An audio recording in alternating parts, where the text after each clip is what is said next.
thina uma siya empini ngoba amandla yethu asekhulekweni. Nkosi yami, ake siyazwini bazalwane,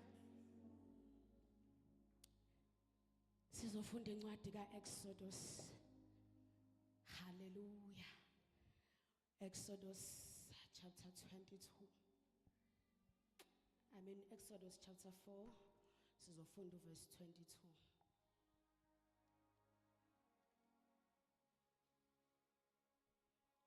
Hallelujah. Sizofunda bazalwane, kufundeka kanje. Uyakuthi kuFaro, usho kanje uJehova uthi, uIsrayeli uyindodana yami, uyizibulo lami. Ngiyakutshela, yiyeke indodana yami ukuba ihambe ingikhonze, kepha awuyiyekanga. Bheka, sengiyakubulala indodana yakho, izibulo lakho. Inkosi ibusise ukufunda kwezwi layo. Haleluya. Singahlala phansi bangcwele. Haleluya. Izwi likaNkulunkulu bazalwane, la sifunda khona sithola uNkulunkulu ukhuluma noMose. Haleluya. Izwe lakwaIsrayeli okanye abantwana bakwaIsrayeli babethunjiwe, haleluya, eGibhithe. Uthi uNkulunkulu kuMose, iya kuFaro bese uyamchazela. Haleluya. uIsrayeli is a nation, kodwa uNkulunkulu mangabe ekhuluma noMoses umenza uIsrayeli uba umuntu oyedwa. Uthi uIsrayeli yizibulo lami. And uthe mangabe eqala uNkulunkulu ukukhuluma noMose uthi ngizwile ukukhala kwabo futhi ngibonile ukuhlupheka ngakho ngehlile. Hallelujah. Njengamanje usethi hamba uyomtshela ukuthi ngike ngamtshela ngaphambilini ukuthi akalidedele izibulo ukuthi liyangikhonza, kodwa uze kube manje walile. But manje sengiza kuye angisazi kahle, sengiza ngempi because ubambe what rightfully belongs to me. Uthi yizibulo lami, this is my first fruit. Ngakho ukuzubone ukuthi angidlali nawe, ngizoshaya kwelakhe izibulo. Hallelujah. Izibulo bazalwane yi first fruit yesibeletho sowesifazane. Haleluya.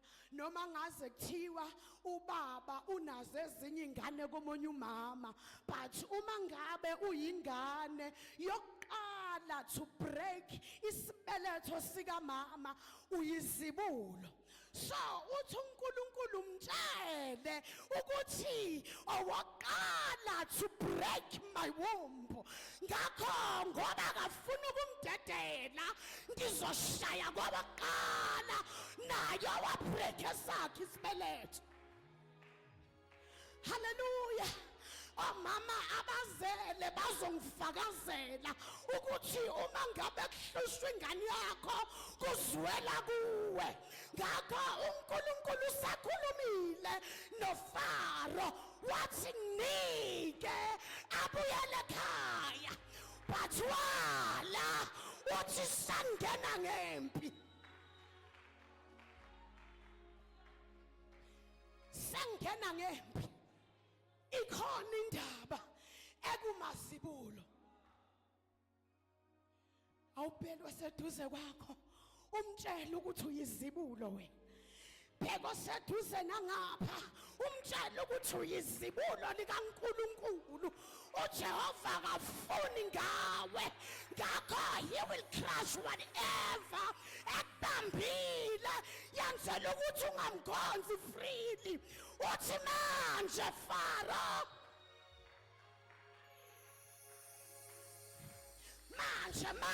manje sengizoshaya kwalakho izibulo ukuze uzozwa. This is my firstborn, angifuni ngaye.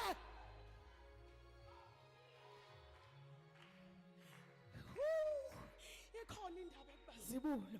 Hallelujah. And uSathane uhlezi njalo efuna ngathi angalwisana nje nobuzibulo, ngathi angalwisana nje ne-first fruit, njalo.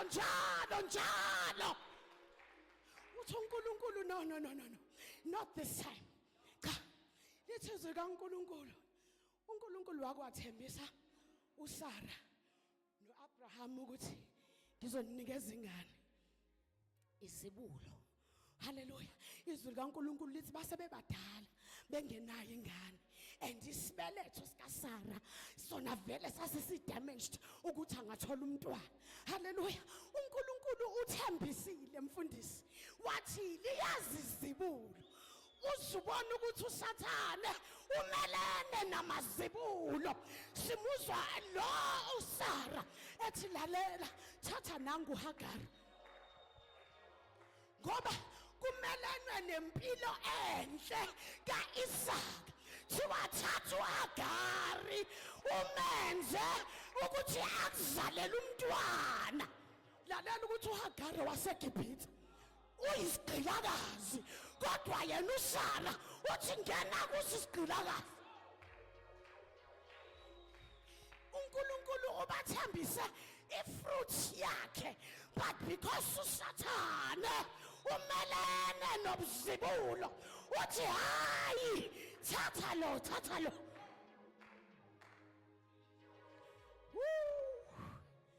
Manje lona ulandelwa ukuthi kuzotwistwa lokuthi uyizibulo lo sethathwa lele ngapha izibulo elaseGibhithe libuyiswa ngapha to replace izibulo lasenkosini.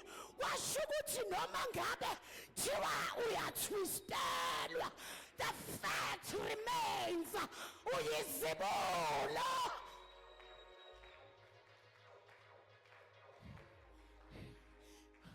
Ufuna ukuphambanisa inkomishi. Hallelujah. Ufuna ukuthi izinto zasekhaya zidliwe umntwana wakwenye territory. Wathi uNkulunkulu no, akwenzeki. Hallelujah. Esavelile uIshmayeli, lithi izwi kaNkulunkulu wavela umntwana kaAbraham.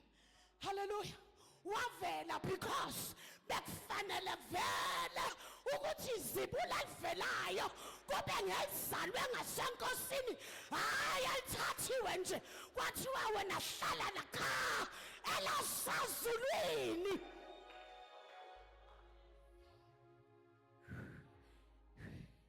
Hallelujah. Sathane umelene neyibeletho ezizodiliza amazibulo asenkosini, umelene neyibeletho eyikhulelwa amazibulo enkosi. Ngizokutshela namhlanje ukuthi akusho mina, kusho uJehova. Uthi wena Faro, njengoba ubabambile ungabadelele, ngiza ngempi. Hallelujah. Hallelujah. Phela thina sigeziwe ngegazi bazalwane. uJesu lithi izwi kaNkulunkulu uHerodi wakwamgijimisa emfuna, yathi ingilosi yenkosi, baleka wena Joseph uthabatha umntwana ngoba manje uyizibulo uyafuneka. Hallelujah. Hallelujah.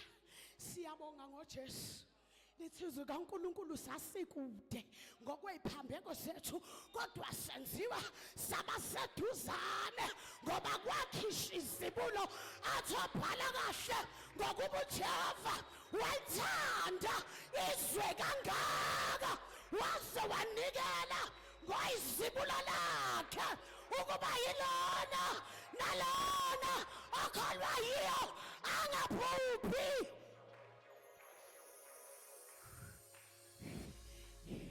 Siphuma la ohlangothini lwezibulo, lokho kusenza nathi sibe ngamazibulo. uNkulunkulu akafuni ngathi. Haleluya. Akafuni ngathi uNkulunkulu.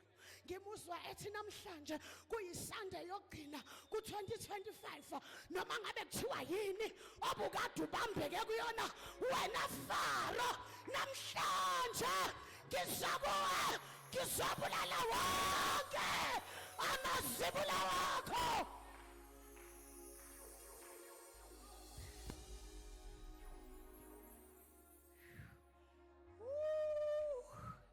Ayibongwe mfana.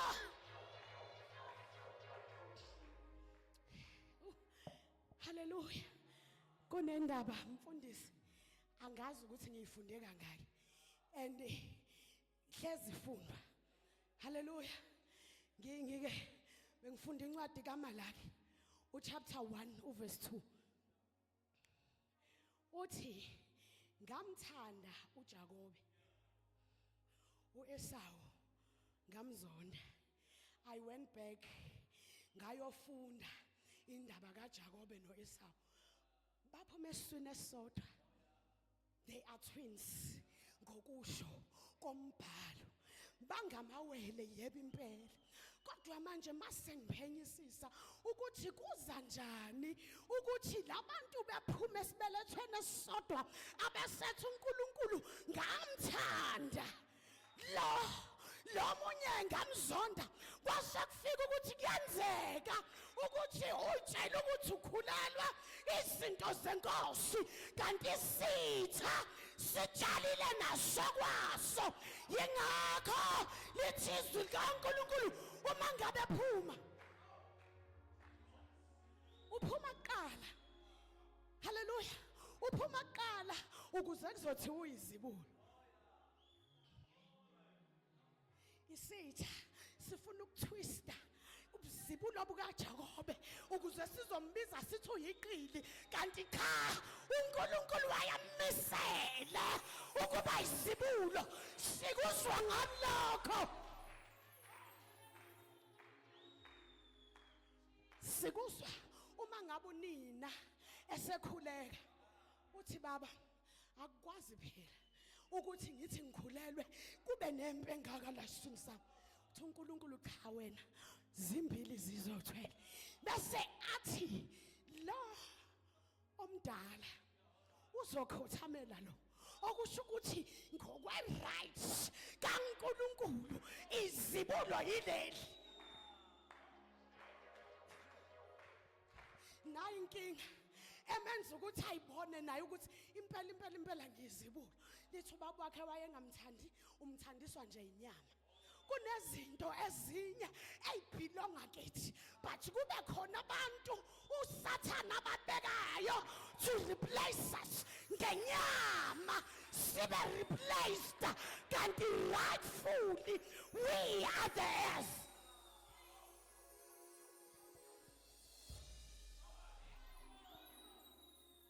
Ubutwista kanjalo ubusibulo sibe sizazi ukuthi we are the heads and not the tail. Masifika kuma workplaces kukhona abashintshana ngenyama ukuze thina singangeni. Ababathandi go ngenxa nje yenyama. Ubaba wakhe wayengamthandi, ethi wena ungenzela kamnandi inyama.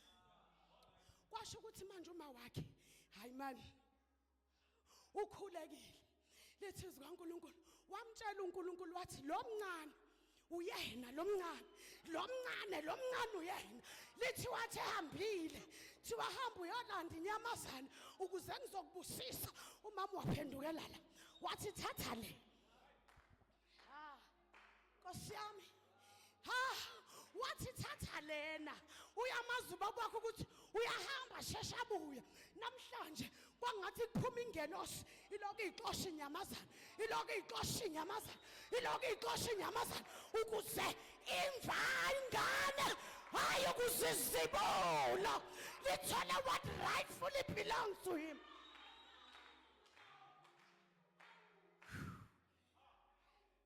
Izibulo kwakufanele ukuthi lithole lokho okufanele lona. Thiwa wafika kubaba wakhe uma wakho semgqokisa ingubo ukuthi iphunga kuzwakala iphunga likamfowabo. Sekuyabuya ukuthi kwayinathi sasilahliwe kodwa manje sagezwa masiza kuNkulunkulu akasalizwe iphunga lezono zethu uzwe iphunga legazi that was shed on the cross.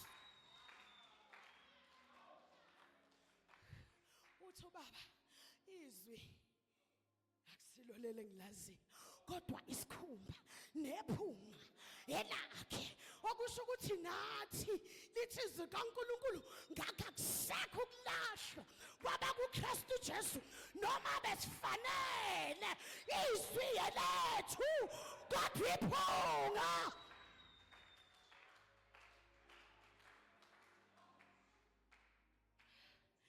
Hallelujah, hallelujah. Sathana umelene namazibulo ingakho namhlanje kuthiwa uJakobe wayeyiqili webe isibusiso cha akasebanga isibusiso kwakwayisakhe rightfully washo uNkulunkulu emlonyeni wakhe wathi izinto zakuleli khaya ziyaphathwa yilo omncane. Hallelujah, hallelujah, hallelujah. Phinda umbheke umakhelwane uthi uyizibulo wena. Umbheka nalo ngapha uthi uyizibulo wena. Lithi izwi kaNkulunkulu uJakobe naye wazala waba nezibulo. Hallelujah. Uma ngabe esenezibulo unamakhosikazi amabili nawo lamakhosikazi aphinda athatha izancinza okuwukuthi mangabe sekhathele athumela laba ukuthi ayihamba wena ngisaphumula kanti kuzokwenzeka ngelinye ilanga uzubona ukuthi uSathane umelene namazibulo kahle kahle izibulo likaJakobe kwase kufanele kube yinto elahliwe kanti rightfully uyizibulo. Nkosi yami lithi izwi kaNkulunkulu wangena ngelinye ilanga walalana sancinza sikababakhe. Lithi izwi kaNkulunkulu waxoshwa wababiza uJakobe esifuna ukuzobabusisa usethi wena Ruben uyindlalifa yami uyizibulo lami uyingqongqo kodwa namhlanje ngiyakudemote rightfully you are my heir. Kuyenzeka ngesinye isikhathi ekhaya kuthiwa cha sewehlule sesiyakudisowna hamba. Lithi izwi kaNkulunkulu wamdisowna wathi wena uzukulungelwa ilutho hamba usungehlule kanti kuzozala umprofeti.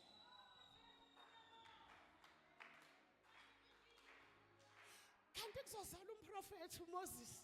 Lithi ngelinye ilanga wathi efuna ukubusisa uIsrayeli waqala ngoRuben yena leli zibulo exoshiwe wathi uRubeni makaphile. Uxoshiwe wademotwa esikhundleni asinikiwe ngokwe-right wathi hamba wena awuyokulungelwa ilutho.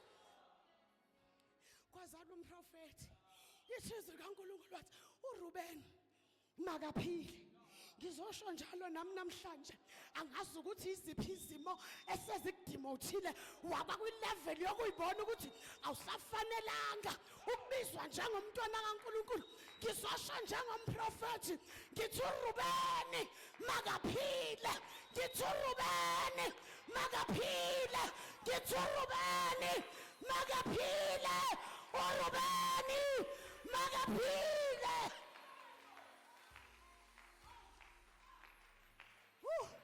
Kunezimo ezisenza ngempela sikhathale sithi kwakuNkulunkulu othini lona kodwa uzela umprofeti namhlanje uzokutshela ukuthi uRuben uthi amadoda akhe angasaba amancane kodwa mayibabe makhulu ngoba uyamdinga umprofethi kwesinye isikhathi uminyanisiwe izinto Ruben kodwa uzwele umprofethi uRuben makaphile sengiqedile. Thank you Jesus.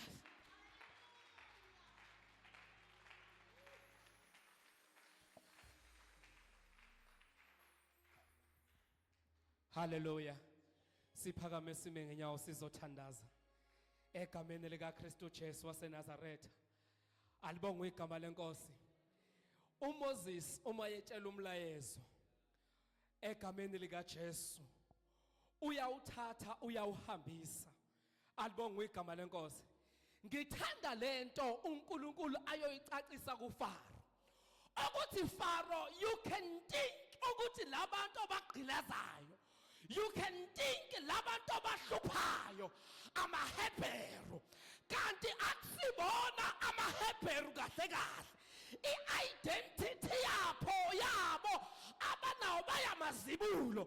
In other words, awuthumbanga just anyone but uthumbe amazibulo malibangwe igama lenkosi. So now I want to do whatever it takes in order ukuthi amazibulo are released. Walibangwe igama lenkosi. So now bazana mawubhekana nezimo uSathana ka understand ukuthi akathumeli kumuntu onomala, akayithumeli to just anyone but uthumela kwizibulo likaNkulunkulu. Alibongwe igama lenkosi. Ingakho lithi iBhayibheli abazalwane kwathi uStefane ekhandwa ngamatshe kwasukuma izulu, alisukunyiswanga ukuthi ngoba noma ubani but lasukunyiswa kulokhandwa ngamatshe uyizibulo lami. So whatever you're going through, God is going to do whatever it takes. Ngenxa ukuthi you're not just anyone but uyizibulo lezulu, uyizibulo lezulu, uyizibulo lezulu. Sivala bethu sithandaze. Siyabonga uNkulunkulu wethu ongcwele. Siyabonga mdala kunensuku. Siyabonga nqaba yethu. Namanje mini sibonga Moya Ongcwele egameni lika Jesu ukukhunjuzwa ukuthi baba wethu onamandla singamazibulo. Baba wethu ongcwele siyabonga egameni lika Jesu ukuthi lapho esithunjwe khona wona dwala lensindiso yethu, you will release us in the wonderful name of Jesus. Baba wethu onamandla mananjalo egameni lika Jesu ukhulume kahle. Siyabonga ukukhuluma kwakho angafani nokukhuluma kwabantu. Siyabonga mlomo ongathethi imanga egameni lika Jesu Kristu waseNazaretha. Father, we pray that you take your glory and honor in the wonderful name of Jesus. Thank you, Father. Amen and amen. Shele kakhulu uNkulunkulu izandla gameni linamandla lika Kristu Jesu waseNazaretha. Thank you, wonderful Jesus.